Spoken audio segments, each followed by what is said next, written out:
Hi, Ashwin. Hi.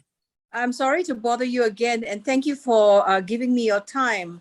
The last time we shot a video, it was post the Malaysian budget. And since then, the KLCI has dropped. And I wondered what your take on it is. Well, today we received the news. The Malaysian Chronicle says that 34 billion ringgit has left the country since Monday. What we can analyze this as, this is the reaction to the budget that was unveiled. And the Chronicle says, in their opinion, one of the reasons is because of the prosperity tax. Yeah, it was a 24% one-off and followed by 33% subsequently. So I'm guessing the market didn't take too kindly to that. Yes. So today is the Bank Negara's meeting, the final meeting of the year, monetary policy meeting.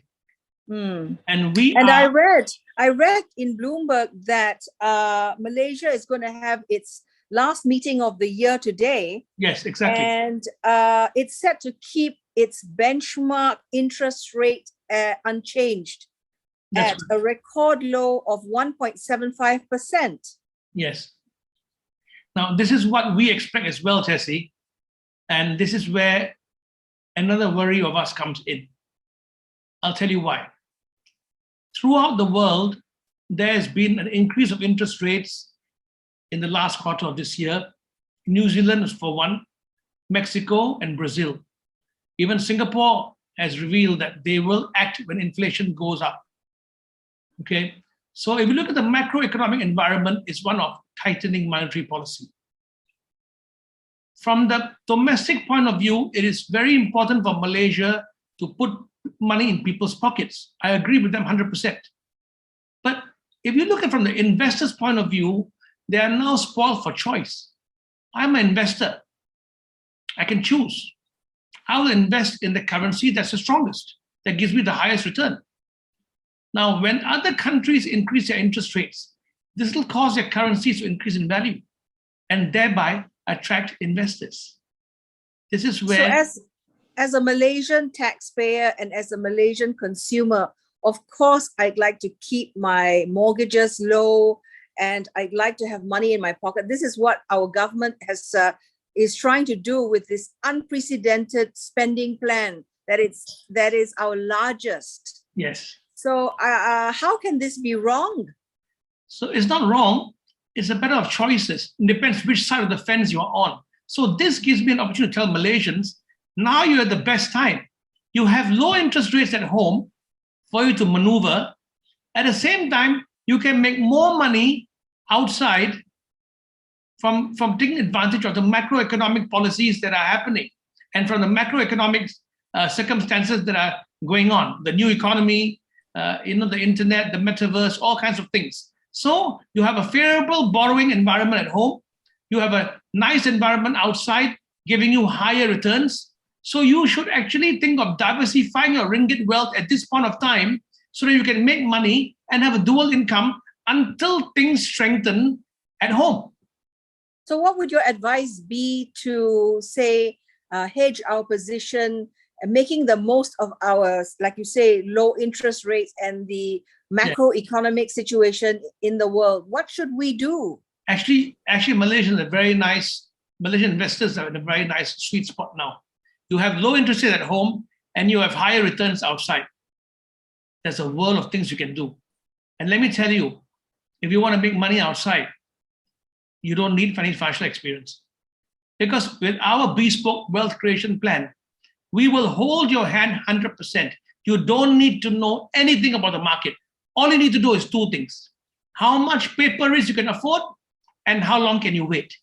If you tell me I can wait 1 year or 2 years, I can afford 20% paper risk or 10% paper risk, you don't need to know anything else. I will hold your hand. We will hold your hand for you and tell you how to make money and take advantage of this sweet spot of low interest rate at home and higher returns outside. You can imagine that it is a rather scary situation for Malaysians because I feel it. My ringgit is so low and I'm afraid to venture out too much. Now, I want to make the most out of the little that I have. What are your fees and what is your average committed capital required? First, let me answer your question. You said you're a bit scared. But Yeah. I'm saying, Tessie, you're in a sweet spot right now. Do you realize that? You're in a sweet No. spot right now because you are spending How in so? ringgit. You are spending in ringgit, which is low interest rate cost, low inflation. Everything is low. Okay. Only if I buy Malaysian. And if you create a dual income, you can earn money from outside, and that will be a sweet spot. You are the best of both worlds. If you earn a dual income from outside, you have the best of both worlds. And our fee to hold your hand 100% without you having any experience, any idea, and any knowledge of the markets is just 5,000 USD per year, where we will do everything for you. You don't need experience. I'd like to say that since I've been investing with you, I've learned so much, and I don't think it's absolutely right to say you don't have to know anything. I think from working with you, I've learned how to be sure-footed about the decisions to take around my investments, to take back control over how I invest my money. So I just want to go back to the point where if I only had this much money in ringgit, and if I want to take advantage of your plan, now, presumably you are buying things in another currency. How does that work?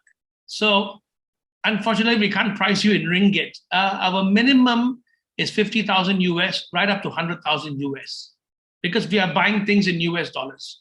But like I said, it's a very nice sweet spot because you have the best of both worlds. You have a low interest rate environment and you have a higher interest rate environment outside.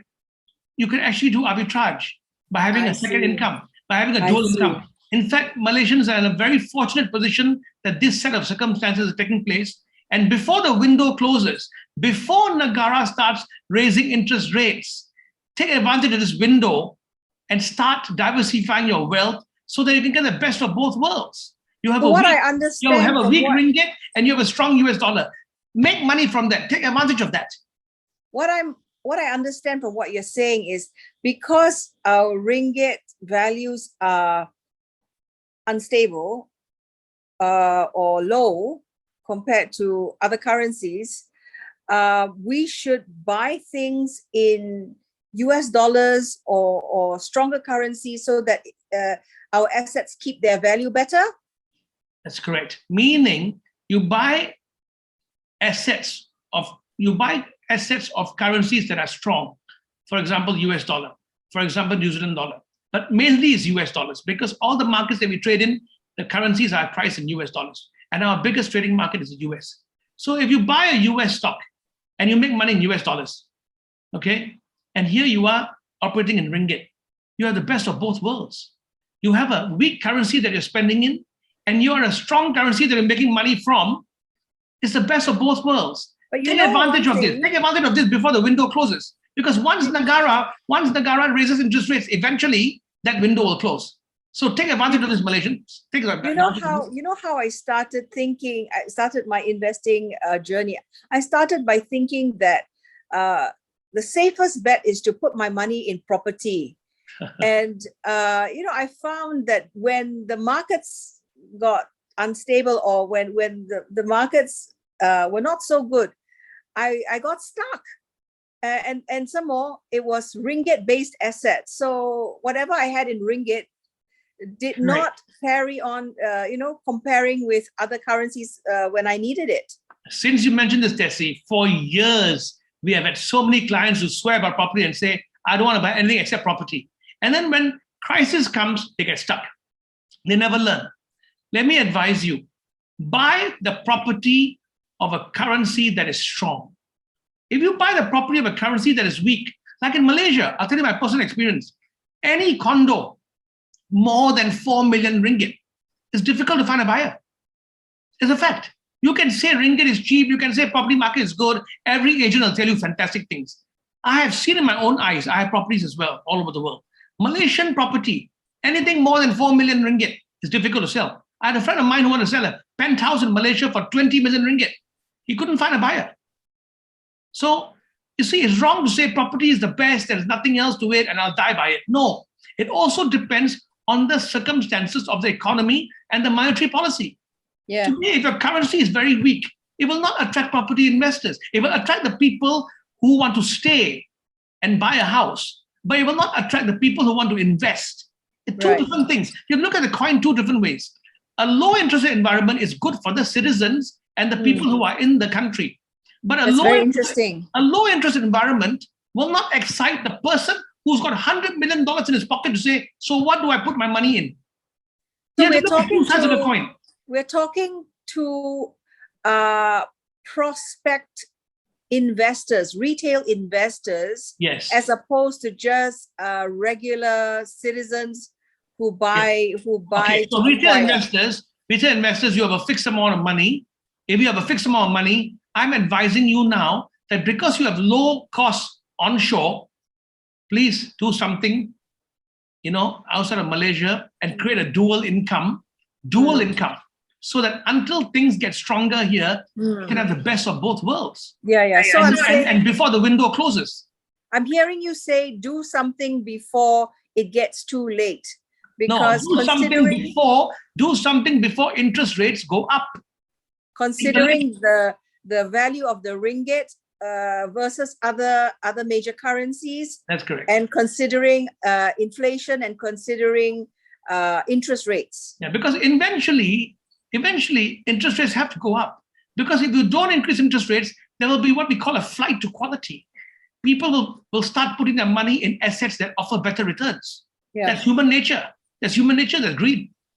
You can say, I don't want to increase interest rates. You can't. So eventually the window will close. So until that happens, there's a nice window here for everyone to benefit from.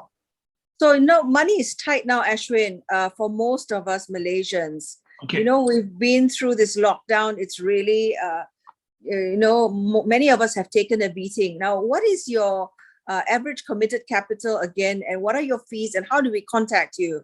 Okay, the minimum committed capital is $50,000. And since you say money is tight, I've got something else to tell you. If you can't afford to buy blue chip stocks because they're expensive, through the CFD, what we call a contract for difference, you only pay 10% of the actual value of the stock, not 100%. So if Apple has cost $150 a share, you only pay $14 or $15 a share. And that can give you bigger bang for your buck. So who qualifies for those? Anybody can qualify for that. If you go to a broker, a biggest broker that trades CFDs, anybody, if you have $50,000 we can buy a basket of stocks for you. You can make 20% per trade. Our recent clients in the last 1 month have made 10%. In the last 1 month only, our clients have made 10%. ROI. I would open an account in a broking house. What would I do? You can open an account in a broking house. We will give you the instructions of what to do. All you have to do is contact us and say you're interested. And once you agree to pay our fees, like I said, we will hold your hand 100% and tell you what to do, which broking house to open an account in, how to open an account, what to do, what to trade, when to buy, when to sell, everything you can think of. So the money would be in my account in that broking house. Yes. And we would pay you a fee to help us navigate through our investment program. Yeah, let me emphasize, the money is in your name, in your account at a broking house. We do not touch your money. All we do is get permission from you to do things on your behalf to make you money. Well, that sounds okay then. Yes. Okay. So we're looking at yields of about how much We look at yields trade? About 20% per trade. On an ROI basis, we're talking about 30% a year. Okay. So it's much better than buying a bond. Like I was saying, our recent clients, in the last 1 month, they've made 10%. Okay. The market's been that sounds really attractive. So thank you very much. And let me stress before I sign off that I'm not being bullish like this because of the stock market going up. You see, we pursue what is called the buying quality name strategy. Our buying quality name strategy means whether market is up or down, we will buy these quality names. In fact, our algo has prepared a list of the top 10 stocks that you can buy every year, even beyond 2022, and make 20% per stock or even 30 to 40% ROI every year. Because these stocks, no matter what happens to the market, up or down, it doesn't matter. They are quality names, they're solid names. Let me give an example. In the last 5 years, Microsoft has picked up more than 400%. Do you care where the market goes, Tessie? In the last 5 years, let me repeat, Microsoft has gone up more than 400%. Last night, Microsoft went to a record high again. So if you buy a stock and keep it for 5 years, regardless of where the market goes, because Microsoft is a $2.3 trillion company, bigger than Apple. So if you buy a thing like that, it's called buying quality, and you don't actually care, because that kind of strategy, we buy more when the market comes down. Yeah. And we will be buying more when the market comes down. So it's about staying safe. Yeah. So if you pursue this kind of strategy, you don't care where the market goes. You are steadfast in what you want to buy. And this is what we propose for Malaysians. If you come to us, we will propose a quality strategy for you, where every year you can make money on this stock for even 5 years, 6 years, 10 years. That's why we're also doing this for family offices, because they're solid income. They can feed the environment. Family.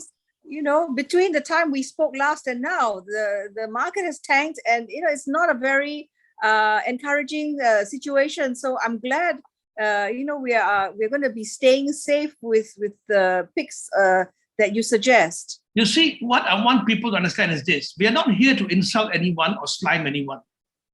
The Malaysian market is weak after the budget, but like I said, think about this. A name like Microsoft has gone up more than 400% over the last 5 years. That's close to 100% every year. Now, why are you missing opportunities like this? It's better than a lottery ticket. Grab it.